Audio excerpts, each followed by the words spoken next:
Hello friends, তোমরা কেমন আছো? আশা করি তোমরা সবাই ভালো আছো। প্রতাপ একাডেমি কোচিং পরিবারে তোমাদেরকে সকলকেই স্বাগত। যে সমস্ত স্টুডেন্টরা কল্যাণী ইউনিভার্সিটির আন্ডারে অল অ্যাফিলিয়েটেড কলেজগুলির মধ্যে ফার্স্ট সেমিস্টার আন্ডার সিসিএফ অর্থাৎ এনইপির মধ্যে পড়ছো, তোমাদের জন্য আজকের কতগুলি বিষয় নিয়ে কিন্তু হাজির হয়েছি। যে কোশ্চেনগুলি তোমরা আমাকে করেছিলে সেই কোশ্চেনগুলির উত্তর দেওয়ার চেষ্টা করব। কোশ্চেনগুলি কী ছিল তোমরা দেখে নাও স্ক্রিনে।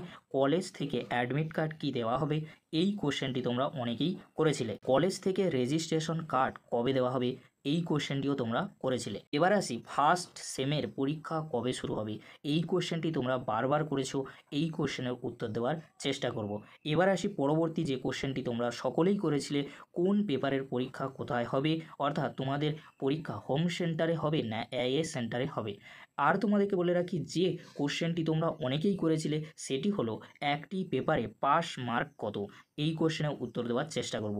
তার পরবর্তীতে যে কোশ্চেনটি তোমরা অনেকেই করেছিলে সেই কোশ্চেনটি হলো এক বা দুটি সাবজেক্টে যদি আমরা ফেল করি বা ব্যাকলগ আসে তাহলে কি আমাদের এক বছর নষ্ট হবে।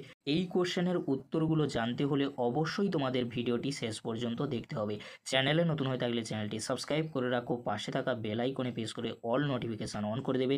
যখনই আমি নতুন কোনো ভিডিও আপলোড করব সবার আগে তোমাদের কাছে পৌঁছে যাবে। চলো শুরু করা যাক। প্রথমেই আসি কলেজ থেকে অ্যাডমিট কার্ড কি দেওয়া হবে, তোমাদেরকে উত্তরে বলে রাখি কোনো কলেজ থেকে অ্যাডমিট কার্ড তোমরা পাবে না। কোথা থেকে তোমরা অ্যাডমিট কার্ড পাবে, অ্যাডমিট কার্ডের জন্য তোমাদেরকে এক্সামিনেশান ফর্ম ফিল আপ করতে হবে। তার পরবর্তীতে তোমরা অ্যাডমিট কার্ড ডাউনলোড করতে পারবে। কিভাবে তোমরা অ্যাডমিট কার্ড ডাউনলোড করবে অবশ্যই তোমাদেরকে ভিডিওর মাধ্যমে দেখিয়েছি, তাই তোমাদেরকে বলবো এই ভিডিও ডেসক্রিপশন বক্সে লিঙ্ক দেওয়া রয়েছে। কিভাবে তোমরা এক্সামিনেশান ফর্ম ফিল আপ করবে, অ্যাডমিট কার্ড ডাউনলোড করবে, প্রিন্ট আউট করবে, সমস্তটাই কিন্তু ভিডিওতে আমি দেখিয়েছি স্টেপ বাই স্টেপ। তোমরা সেই ভিডিওটি একবার হলেও দেখে নিও। পরবর্তী যে কোশ্চেনটি রয়েছে তোমরা দেখে নাও, কলেজ থেকে রেজিস্ট্রেশন কার্ড কবে দেওয়া হবে, তোমাদেরকে বলে রাখি এপ্রিল মাসের ফার্স্ট উইক নাগাদ কলেজ থেকে তোমরা রেজিস্ট্রেশন কার্ড পেয়ে যাবে। আর তোমাদেরকে বলে রাখি already Kalyani university all affiliated কলেজগুলিকে রেজিস্ট্রেশন কার্ড তোমাদের জন্য পাঠিয়ে দিয়েছে। কলেজ তোমাদেরকে নোটিশ দিয়ে জানিয়ে দেবে কবে দেবে। এবার আসি পরবর্তী কোশ্চেন, যে কোশ্চেনটি তোমরা বারবার আমাকে কমেন্ট বক্সে করে জানতে চেয়েছিলে সেটি হলো ফার্স্ট সেমের পরীক্ষা কবে শুরু হবে। দেখো এখনও পর্যন্ত কল্যাণী ইউনিভার্সিটির তরফ থেকে কোনো অফিসিয়ালি নোটিশ দিয়ে জানানো হয়নি কবে থেকে তোমাদের এক্সাম শুরু হচ্ছে। তবে তোমাদেরকে বলে রাখি যেহেতু তোমাদের এক্সামিনেশান ফর্ম ফিল আপ শুরু হয়ে গিয়েছে, ধরা যাচ্ছে যে এপ্রিল মাসের মধ্যেই তোমাদের এক্সাম শুরু হবে, তাই তোমাদেরকে বলবো তোমরা ভালো করে প্রিপারেশান নিয়ে নাও।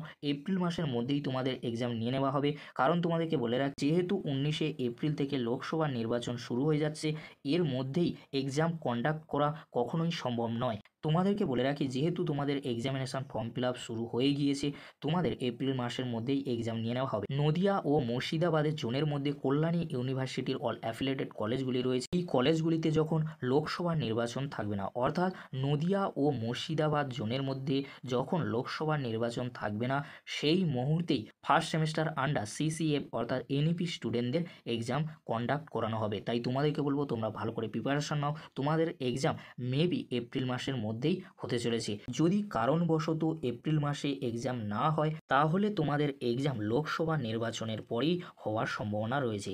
এবারে আসি যে কোশ্চেনটি তোমরা অনেকেই আমাকে করেছিলে সেটি হলো কোন পেপারের পরীক্ষা কোথায় হবে। তোমাদেরকে বলে রাখি তোমরা যে এক্সামিনেশান ফর্ম ফিল আপ করছো ওই যে পেপারগুলি রয়েছে ওই পেপারের এক্সামগুলি তোমাদের হোম সেন্টারে হবে না এআইএস সেন্টারে হবে। তোমাদেরকে বলে রাখি তোমাদের থিওরি এক্সাম এআইএস সেন্টারে অর্থাৎ বাইরের কলেজে তোমাদের এক্সাম দিতে যেতে হবে, এটা তোমরা মাথায় রাখবে। আর তোমাদেরকে বলে রাখি তোমরা যদি রানাঘাট কলেজে পড়ে থাকো তাহলে তোমাদের নদিয়া জোনের মধ্যে পড়েছে, নদিয়া জোনের মধ্যে যে কোনো একটি কলেজে তোমাদের পরীক্ষা দিতে যেতে হবে। এর জন্য ইউনিভার্সিটির তরফ থেকে সেন্টার কিন্তু ঠিক করে দেয়। রানাঘাট কলেজের স্টুডেন্টরা কোন কলেজে পরীক্ষা দিতে যাবে নদিয়া জোনের মধ্যেই কিন্তু একটি সেন্টার ডিস্ট্রিবিউশন কিন্তু আসে, আর মুর্শিদাবাদ জোনের মধ্যে কিন্তু সেন্টার ডিস্ট্রিবিউশন কিন্তু আসে। তাই তোমাদেরকে বলবো চিন্তা করার কোনো বিষয় নেই, তোমাদের কোথায় সেন্টার পড়বে ইউনিভার্সিটির তরফ থেকে নোটিশ দিলে অবশ্যই আমি ভিডিওর মাধ্যমে জানিয়ে দেবো। এবারে আসি পাস মার্ক কত। যে সমস্ত স্টুডেন্টরা তোমরা ফার্স্ট সেমিস্টার আন্ডার সিসিএফ অর্থাৎ এনইপির মধ্যে পড়াশোনা করছো তোমাদের জন্য খুবই একটি গুরুত্বপূর্ণ বিষয়, সেটি হলো একটি পেপারে পাস মার্কস কত। পাস মার্কস না জেনে তোমরা যদি পরীক্ষা দিতে যাও তাহলে তোমরা পরবর্তীতে বিভ্রান্তিতে পড়বে। তাই তোমাদেরকে বলে রাখি যে কোনো একটি পেপারে তোমাদের 30% নাম্বার কিন্তু তুলতে হবে, অর্থাৎ তোমাদের যদি 100 মার্কসের এক্সাম হয় সেখানে 30 মার্কস তোমাদের তুলতে হবে। মনে করো তোমাদের এক্সাম 80 নম্বরের লিখিত পরীক্ষা হচ্ছে, তাহলে তোমাদের তোমাদের কত পেতে হবে, 8 3 24 নম্বর পেতে হবে। আর 20 নম্বরে তোমাদের যদি প্র্যাকটিক্যাল বা প্রজেক্ট থেকে থাকে সেখানে তোমাদের কত পেতে হচ্ছে, 3 দুগুণে 6 নাম্বার তোমাদেরকে পেতে হচ্ছে। টোটাল তোমাদের 30 মার্কস পেতে হবে 100 মার্কসের মধ্যে। তাই তোমাদেরকে বলবো অবশ্যই তোমরা এটা খেয়াল রাখবে, তোমাদের কত নাম্বারে এক্সাম হচ্ছে তার ওপরে, অর্থাৎ কত নম্বরে তোমাদের এক্সাম হচ্ছে তার ওপরে তোমরা ক্যালকুলেশন করে বার করে নেবে। 10-এর মধ্যে তোমাদেরকে 3 পেতে হবে, 100-র মধ্যে 30 পেতে হবে। এবারে আসি, 1 বা 2টি সাবজেক্টে ফেল বা ব্যাক আসলে কি 1 বছর নষ্ট হবে? তোমাদেরকে বলে রাখি, তোমরা যদি একটা বা দুটো কিংবা 3টি সাবজেক্টে ব্যাক বা ফেল আসে তখন সেটাকে ধরা হবে সাপ্লি। মনে করো তোমার একটি সাবজেক্টে বা 2টি সাবজেক্টে ব্যাকলগ বা ফেল এসেছে, তাহলে তুমি কি করবে? প্রথমে তুমি রিভিউ বা এফএসআই করতে পারো। বিভিন্ন কলেজে কিন্তু বিভিন্নভাবে বলে থাকে, রিভিউকে পিপিআর বলে আর এফএসআইকে আরটিআই বলা হয়। তোমাদেরকে বলে রাখি এই দুটি পদ্ধতিতে তোমরা কিন্তু রিভিউ বা এফএসআই করে তোমাদের নাম্বার বাড়িয়ে নিতে পারো। ওই যে পেপারটিতে তোমার সাপ্লি রয়েছে ওই এক্সামটি কখন হয় তোমাদেরকে বলে রাখি, ওই পেপারটির এক্সাম তোমাদের আবার দিতে হবে। যে সমস্ত স্টুডেন্টরা ফার্স্ট সেমিস্টার এনইপির মধ্যে নিউ স্টুডেন্ট রয়েছে, নিউ স্টুডেন্টদের সাথে তোমরা যে ওল্ড হয়ে গেলে ওল্ডের এক্সাম কিন্তু ওই নিউ সেমিস্টারদের সাথে তোমাদের হবে। এটা তোমরা মাথায় রাখবে।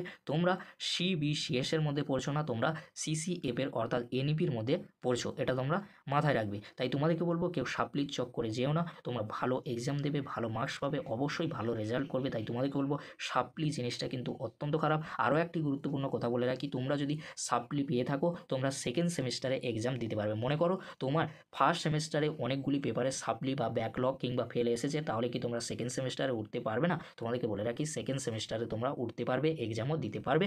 পরবর্তীতে তোমরা আবার ফার্স্ট সেমিস্টারে যখন এক্সাম হবে নিউ স্টুডেন্টদের সাথে তোমরা এক্সাম দিয়ে ক্লিয়ার করে নিতে পারো। তাদেরকে বলবো তোমরা ভালোভাবে এক্সাম দেবে, ভালো মার্কস পাবে, ভালো রেজাল্ট করবে। All the best.